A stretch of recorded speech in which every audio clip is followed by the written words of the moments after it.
Good afternoon, class 11th children. Today we again continue with chapter 2 of biological classification.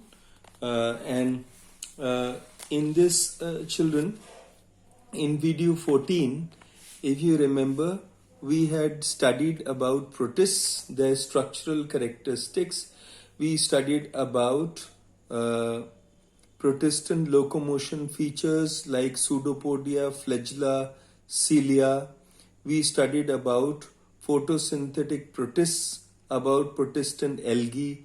The three groups of protestant algae we named yesterday, which were chrysophytes, dinoflagellates, euglena like flagellates. Today we will study these protestant algae in detail one by one. The very first one are called chrysophytes. The chrysophytes are diatoms, and these diatoms we see here in this diagram. These diatoms that are shown here are golden brown algae, desmids, and they are yellow green algae, etc. These are found in fresh water. All these are found in fresh water as well as in marine environment. They are found. These are microscopic, can be seen only through microscope, and they float on water currents passively because they do not have any flagella or they do not have any locomotory organ. The characteristic pigments in these members of chrysophytes are chlorophyll A and C, and fucoxanthin carotenoid is also found. Food in them is stored in the form of fats, oils, or polysaccharide like laminarin. So food is stored like that. Diatoms are dominant members of group chrysophytes. Diatoms have 5,500 species altogether, and they have fine geometrical expressions and intricate sculpturing in the cell. In all, they are very beautiful microscopic objects. As we can see, the sculpturing, different kind of patterns that are made on the cell wall. So all these make them look very beautiful. And we see that they are photosynthetic autotrophs, or they are photosynthetic symbionts. Autotrophs means that they can make their own food, or they are symbionts. That means they practice symbiosis. They live with other organisms also, and they help those organisms by living with them and also obtain help from other organisms. Then we see that diatoms are found in aquatic and terrestrial habitats. Diatoms are unicellular or colonial species. We see both unicellular and we see colonial species in diatoms here. And we see that they are forming filaments. Many of the diatoms, they form filaments, long filaments, and even loose chains or mucilaginous colonies are also present in diatoms. The cell shape may be triangular, as we have seen here. The cell shape may be triangular, it may be boat shaped, and it can be rod shaped or oval or spherical shaped. The overlapping cell wall is known as frustule, which fits in the top and bottom of the biscuit tin. Here, if you see, this is a typical structure of a diatom, and we see like a biscuit tin, it has got one bigger top and a smaller bottom. Upper half of the biscuit tin is epitheca. This upper half is known as the epitheca, and the lower half is known as the hypotheca, as has been shown in figure 35 here, children. The frustule, this whole frustule is made up of pectic fibers and has siliceous substances composing it. And these siliceous substances only give various patterns to the diatoms that we had seen before. These beautiful ornamental patterns are given by the siliceous deposits. There are pores in the glassy shells which help communicate between the interior and the external environment. So there are many pores in this. We see that the vegetative cell is uninucleate and diploid. It has two large plastids. It is olive green or golden in color. Its main pigments are chlorophyll A, chlorophyll C, beta carotene, and xanthophylls. We see that golden brown color of diatoms is there due to the presence of pigment xanthophyll. There are no flagella, but the diatoms, they float because of the light storage lipids present in them. And cell shows gliding movements also. We see cell division also in the diatoms. We see a certain kind of cell division is chiefly a method of vegetative propagation. Here, the cells usually divide at midnight or they divide early morning. The two halves of the parent cell become epithecas of two daughter cells. So we see that these are the epithecas of two daughter cells. Each daughter cell produces a new hypotheca. So each of the daughter cells will produce a new hypotheca. The daughter cells retaining the epitheca, which is the upper lid of the biscuit tin. The daughter cell retaining the epitheca of the parent remains almost of the same size as the parent, but a daughter cell retaining hypotheca is smaller in size than the parent cell.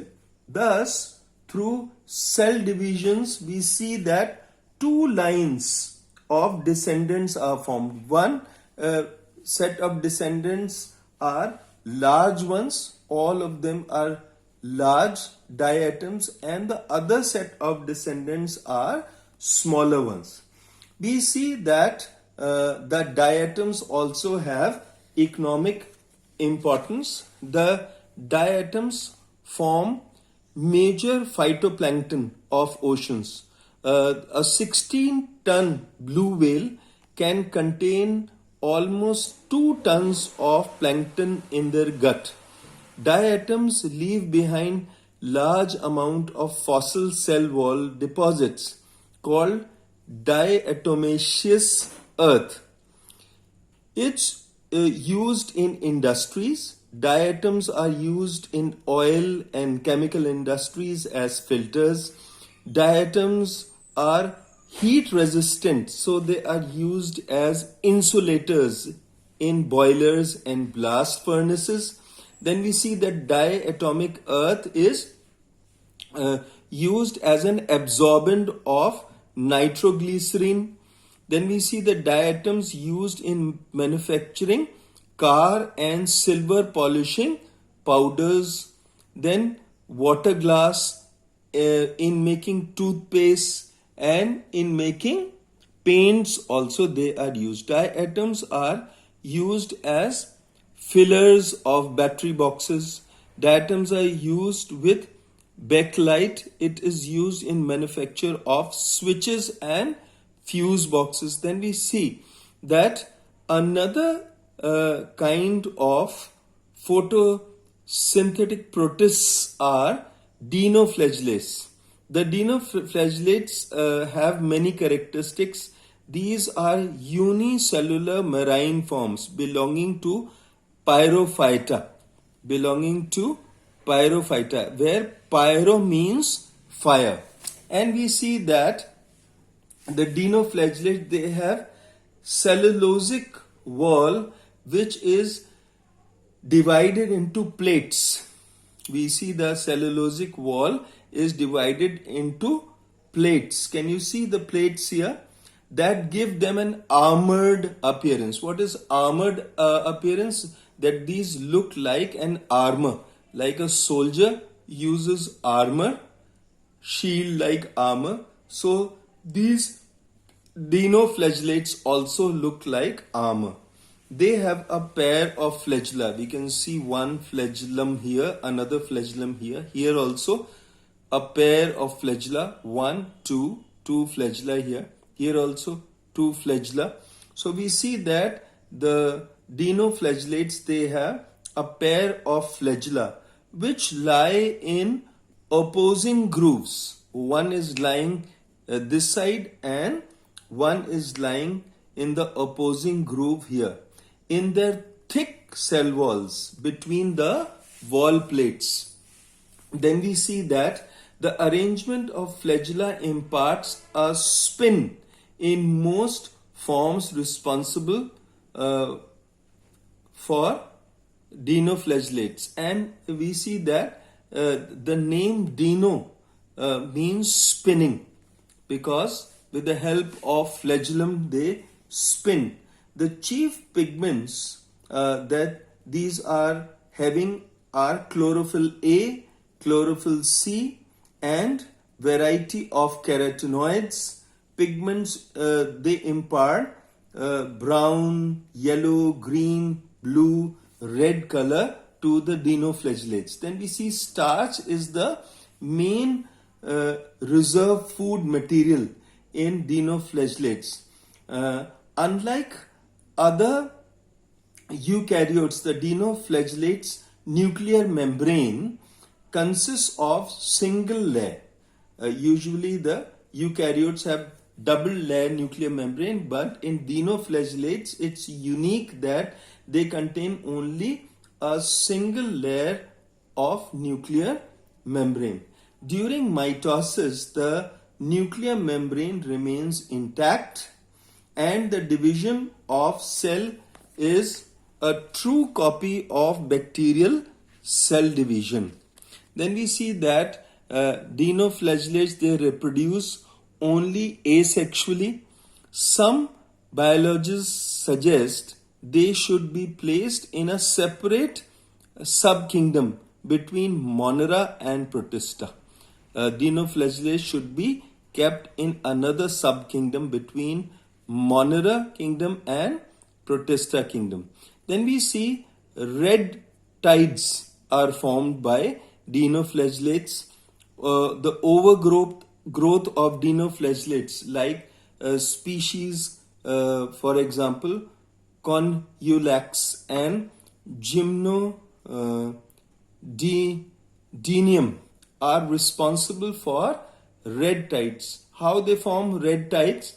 The toxins that are released by dinoflagellates, they kill large number of fishes and invertebrates along the sea coast or the ocean coast, and this gives the red color to the tides near the ocean coasts. Some dinoflagellates are phosphorescent because they glow in the dark. For example, Noctiluca is an example of a shining or a glowing dinoflagellate. Then another kind of photosynthetic protist is euglenoid, which has a euglena-like flagellates. We can see here on this page in the book that these are euglena-like euglenoids, which we see here. The euglenoids, they belong to phylum Euglenophyta. They belong to the phylum Euglenophyta. And many are heterotrophic forms which depend on other animals for food. Some are photosynthetic, which can prepare their own food because of the presence of chlorophyll. And they are autotrophic, that means they can make their own food. But the autotrophic ones can also behave as heterotrophic by predating on smaller organisms. They become predators at times and they feed on smaller organisms also. So we see that the euglenoids, they are free living in fresh water, in ditches, in damp soil they are found. They have protein rich layer called the pellicle. We see this layer is known as the pellicle, and it has two flagella, a short flagella and a long flagellum, long whip-like flagellum. And we see that euglena lacks the cell wall, but it has a proteinaceous cell membrane called pellicle, and it helps to assume various shapes with the help of microfibrils across the pellicle cell membrane. And the pellicle, which has numerous longitudinal stripes or microfibrils, or these are also called myonemes in the cytoplasm. These help to give different shapes to the cell. In typical euglena, it has a blunt anterior, and the cavity consists of a reservoir leading through a canal called cytopharynx, and the external opening of the cytopharynx is known as the cytostome. There are thread-like single long flagellum that is coming from near the cytostome. Then we see that the cytoplasm is divided into a dense ectoplasm, and a fluid-like endoplasm. The fluid-like endoplasm has many organelles like chloroplasts, like contractile vacuole, like nucleus. Then it has got stigma, mitochondria, Golgi bodies, endoplasmic reticulum, etc. The large contractile vacuoles that we see here present, large contractile vacuole, and with small accessory vacuoles near it, it is osmoregulatory in function. It is able to control the water content of the cell. Then we see that asexual reproduction by binary fission takes place in euglena, and it undergoes multiple fission in an encysted state. So these are the main characteristics of the euglenoids or the euglena-like flagellates. So we will complete this video here itself.